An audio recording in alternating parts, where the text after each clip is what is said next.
All right, and we're back. This is part two of our lecture series on lesson nine. And so far we've covered a little bit of theory about Greek nouns and verbs, as well as the very exciting uh, deep dive into the world of hybrids. And so now we're going to just kind of go into it. We've got a lot of stems to talk about. So the very first one we already saw when we were talking about nouns is the stem coming from the Greek noun oner. So this is one of our more complicated verbs. So we're given the nominative form, and then this genitive form is where we get the stem. You drop off that os, and you can see the English transliteration here. So that's oner, and then andros. You drop off the os to get our stem, which is andr. So this word means man. You could go with a male if that works.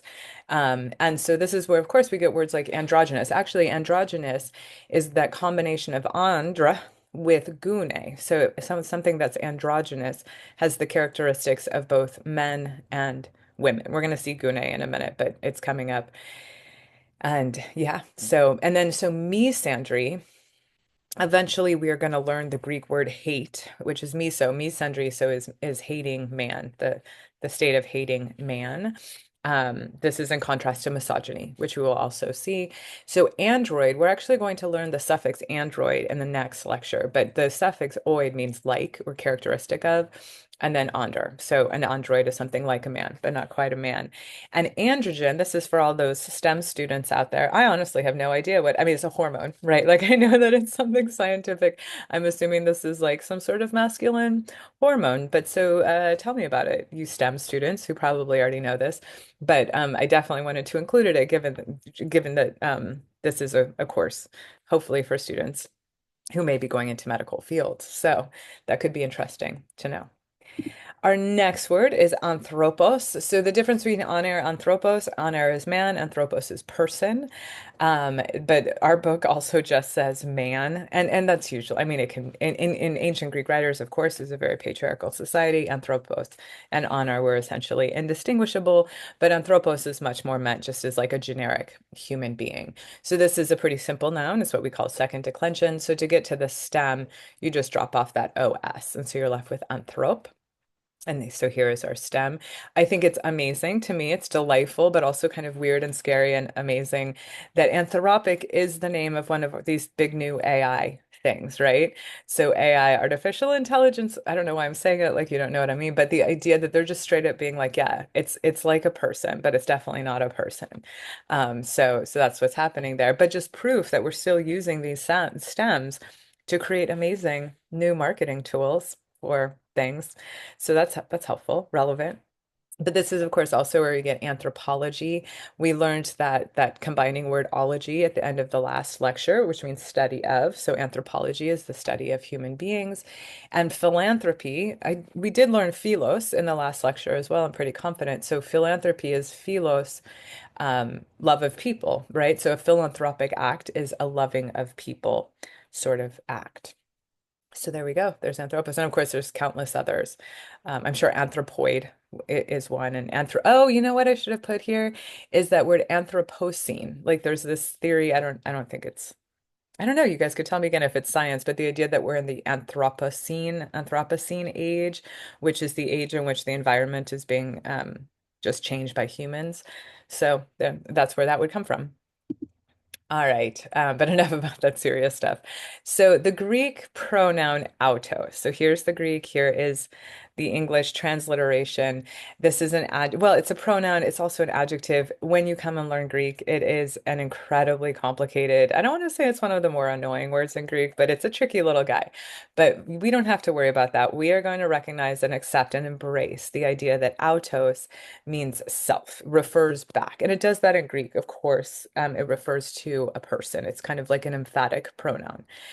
So we use it to mean self. The stem is out. We just drop off the OS. And so we get just so many words. I mean, I'm sure even if I had asked you on the street, give me a word that starts with autos, you would be able to come up with four or five. So I came up with four or five though, just in case. So autocracy we think of now kind of as just the rule of one, but technically it's the rule of a self, a single individual. So that's where that's coming from. Automobile. Yeah, we saw this already. We saw this in the theory part. I'm like, didn't I just talk about this? Oh, because it's a hybrid. So the word mobile is from Latin mobilis, meaning moving, and automobile is self-moving. And now I'm trying to think of the word because I've been reading a lot about this new version of self-driving cars. I know they're trying them out, or self-driving taxis. Waymo, I think, in San Francisco, they have them. And I don't think they're using any prefix auto. Be like auto driving. Maybe they are. But anyhow, automobile was used by Ford and whoever a million years ago. The idea is that it was a human self driving the car rather than a horse, right? So that's where we get automobile. Autonomous. So we learned the word nomos. If we didn't learn it in the last lecture, we're learning it in this one. But so nomos means law. And so autonomous is when you are self-governing. That's you have your own sort of law. Doesn't mean like it doesn't mean like anarchists or anything, but it means you have a system and it's coming from yourself. I mean, I think we also use autonomous, right? Like you don't need to have someone watching over you, kind of like self-starter almost would be a way of thinking of autonomous. But autochthonous is a particular Greek word. It's great for understanding mythology. So in Greek, the word chthonios means earth. And so autochthonous is a specific sort of being that rises by itself from the earth. So Athenians, the people of Athens, the original people of Athens were they considered themselves autochthonous because they didn't come from like the sexual union of two gods or any two people, but they rose by themselves from the earth. So that's autochthonous or autochthony. And there's many other examples of this where the creation of something was described as autochthonous, which meant self-rising from the earth. So maybe useful. Um, Grasshoppers, would we call those autochthonous? I don't know. I don't know. Maybe. I mean, I'm sure people thought they were at some point. And then automatic. Automatic is another, it's another hybrid because matic is from moeo. So automatic is self-moving. So something that's automatic does not need anyone else to move it. It moves by itself. So that's where we get that. And there's many other examples. And if you're curious about what they're doing, you should definitely check the OED, see how it all comes together. All right, this one is a funny one. So these two together, cryptane and fructose. I thought it was really interesting that our book gave them separately because they're essentially the same exact word. The stem is a little bit different, and the reason for that is because this first one, cryptane, they're taking the stem from the verb, and the second one, fructose, they're taking the stem from an adjective that was created from the verb. So it's kind of like they're the same word, they're just a little bit different. And they're both very particular meanings, but we do use them, and I think it's useful to have this information. So the Greek verb kruptein, here's our first verb, kruptein. This is one of our verbs where the infinitive stem ends in EIN. So to get to the stem, we're going to drop off that EIN, and that's how we get to crouped. But notice the stem doesn't is not crouped, which sounds disgusting, but instead criff. The KR kappa rho becomes CR, the U becomes a Y, and the PT becomes aspirated. So it's f instead of t, which is fine. It's following Greek rules. So from crouptain we get criff. And the stem krif means to hide or hidden. But the main words that we get from krif is this one word, right? So apocrypha was the original word, and then we've developed apocryphal since then. So some of you may already be aware of this if you've taken any classes or are familiar with kind of the composition of the Bible when scholars and religious people, what's like the official word for religious people, theologians, oh, which is also Greek word, theos and logos. Anyhow, so for a little while there, in the first 200 years of the Common Era, theologians and religious people, Christians, etc., were putting the Bible together or trying to decide what the best, what the actual accurate, like God-given order of the books of the Bible should be. And there was controversy because different groups of Christians, and especially the one schism I know about is like Greek Orthodox versus Roman Catholic. Different groups wanted different books to be in the Bible, and I'm sure, for a variety of reasons. And so for some of these groups, certain texts didn't make the cut. They didn't make it in. So you can see here, like the Book of Enoch is what I'm mildly familiar with. Pseudepigrapha, these are letters written by the apostles, but we're not sure that they were written by the apostles. So the books that weren't included in the final version of the Bible, either the kind of Roman Catholic Bible or the Greek Orthodox Bible, those were called apocrypha. And apocrypha means hidden from. We're going to see apo in a little bit. So the books that were not included in the ultimate kind of Bible were called hidden from apocrypha. And so really, and what was essentially kind of a like a bureaucratic choice almost kind of takes on this aura of like, oh, why are they hidden? Because most people didn't have access, right, to the Bible. They couldn't just like go to the store and buy one. So the adjective apocryphal has come to mean, to me, it seems like a scary word, like, oh, that's apocryphal, but it also means not included in the official edition. So you hear this word apocryphal sometimes, like, oh, that's an apocryphal story. And it means it's not in tune with kind of the official version of events. So that's where apocrypha and apocryphal comes from. It's all coming from the Greek at the end of the day. And then there's this one. So, like I said, kryptos is the same word as kryptane. It's just an adjective. You can tell this by the os ending, as we see here, but it gives us a slightly different stem by dropping out this os. We get crypt, and here, and we have just instead of f, we get crypt. That's how it changed. And as a result, we get the word crypt, which is where you hide a body, right? And so something that's cryptic is hidden, or it's attempting to hide a meaning. Hence, encryption. Encryption is taking a text and like hiding it basically, right, behind codes. And then a cryptographer is someone who tries to understand or interpret an encrypted text. So I think it's a fascinating word. It's really interesting what we've done with it. And this, I'm sure that most of you are not familiar with this, but so in the 80s, we had like three television shows. It was like in living color, The Simpsons, and this show, Tale from the Crypt, and they were all like on Sunday night, like all in on the one channel that we had. This was like the most, because I was a child in the 80s, this was one of the most terrifying shows. I've never watched it since I have no idea what's going on with it. But so this character became very popular in American culture, known as the Crypt Keeper. I'm sure it's not that scary anymore. You know, I'm also an old lady now, but if you're looking for something very 80s and weird, this would be a place to go. Tales from the Crypt. You're welcome.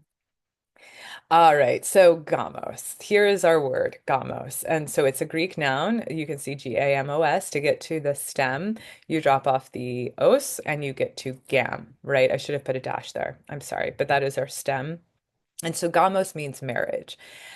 So I don't think people use this adjective anymore. It was very popular like in the 40s, 50s, 60s, United States. Women, especially if you're reading like a detective novel like Sam Spade or this sort of thing, women were often described as gammon. And what that meant was marriageable. But I always thought it meant that she had, because this is something I haven't figured out yet. I should. I'll try to do it for the next lecture. I thought it meant leggy, like she had long legs, because we also use the word gams, right, to refer to legs. But gammon, that was a big misperception on my part. Gammon just meant marriageable. She could have had not the sexiest legs ever and still been marriageable. It probably refers to hips or something. But so that's what gammon means. It's a very important word to me, apparently. Where we know it probably most is in the phrases like monogamy or bigamy. So monogamy is marriage to one, bigamy is marriage to more than one, technically only two other people, but we obviously use it for everything. So that's where we see it. And also, again, look at this STEM thing. We're going to talk about GAMI in a minute because I was so impressed that I knew what it was. I want to talk about it. But before we get to that, I want to talk about this phrase hieros gamos. Some of you are in my myth class, and I love that for us. We're so lucky. But so hieros gamos is the Greek word for holy marriage. And a holy marriage in particular is, if you're in the myth class, you may remember there was a slide of Gaia and Uranus, the sky on top of the earth. And it's the idea of a sort of marriage between two gods who are sort of elemental. And so when they get married, which is essentially another way of saying when they copulate, the earth like becomes incredibly fertile. It starts raining. The sun is also shining. It's a sort of holy marriage that has it manifests itself not just in this one particular relationship between two gods, but in the earth around it. So actually, Zeus and Hera would be considered a Hieros Gamos, and some other examples. But so I found this amazing the the Hieros Gamos of Sam and Anne. Which is, I think, more funny if you're just like, oh, the holy marriage is like when the earth and the sky come together, and then you just see like this craziness. I can't even imagine what this book is. I'm sure it's amazing. Yeah, so it's very funny to me. But let's talk about gamete. So here we have words and science. The gametes are the specialized sex cells found in organisms. So for women, the gamete that women produce is an ova, an egg. Ovum would be singular, and for men, it's the sperm cell. So those are gametes. Those are the things that are going to get married and make infants, which is a word we talked about a little while ago. It's all coming together. All right. Next word is grama. Sorry, I just realized I need to take care of my instrument. So give me which is ridiculous. My voice is a mess. Okay. Grama grammatos. This is a word for letter. And what's funny to me, again, sometimes these books are really arbitrary. Grama is the nominative form. This is the third declension noun. So really the only stem we should have is coming from the second, grammatos. So really the stem that we should have, the proper stem is grammat. But, and this has just happened, this is what the way language works. We also are going to use this first part and drop off the ma to get the stem gram. So gram and grammat are the two words coming from gramma, grammatos. And so this allows us to have words like grammar, which is kind of the rule of letters, right? Grammatical is related to proper rules of grammar. But so those are fine. You could just say letter words, right? They're fine. Telegram. So this tele is that word we saw before with television. Telegram is writing from afar, writing far off. I don't know that any of us, I've never used a telegram, but it's like you type something and then it prints out somewhere far away, right? So that's how that works. Program is really, that's an interesting word, and I'm looking at it, I'm like, man, I forgot. But like program and diagram are essentially the same sort of word. We just use them differently. Program is something that's kind of written in advance, whereas diagram is something that's written thoroughly. Now, of course, we use those words very differently now, but that's where they came from. Epigram is a little bit different. Epigram is often used to describe a specific version of poetry, like a 2 or 3 line letter of poetry. And I think I'm pretty confident I'm right in saying this, that epigrams were often put onto gravestones, so they were written on. So that's what the epi is doing, is written on. So it's like an epigram originally was started as something that was written on a gravestone. It was kind of a specific kind of way poem.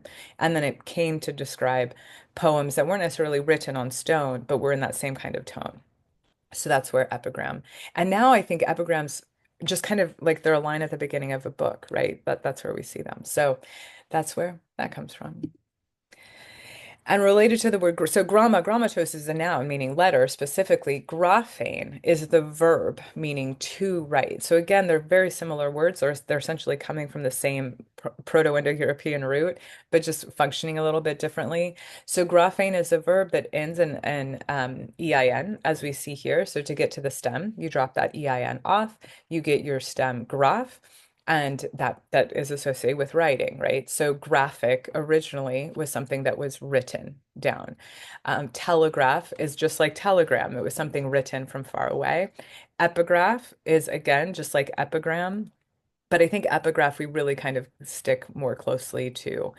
Um, I don't know. Epigraph. I should look into that. Let's all look into that. Maybe that can be a fun quiz question. What's the difference between an epigram and an epigraph? And you have to look it up in the dictionary. I will also look it up, so I'll know the answer. But so biography, I do know this is much better. Biography is the writing of a life. So we learned bios, I believe in the last lesson. Bios means life. So graphy is just the writing of a life. So biography is the writing of a life. And now we can know the difference between an autobiography and a biography. Biography is writing of a life can be by anybody, but an autobiography is a writing of a life by the self that lived that life. So many Greek things.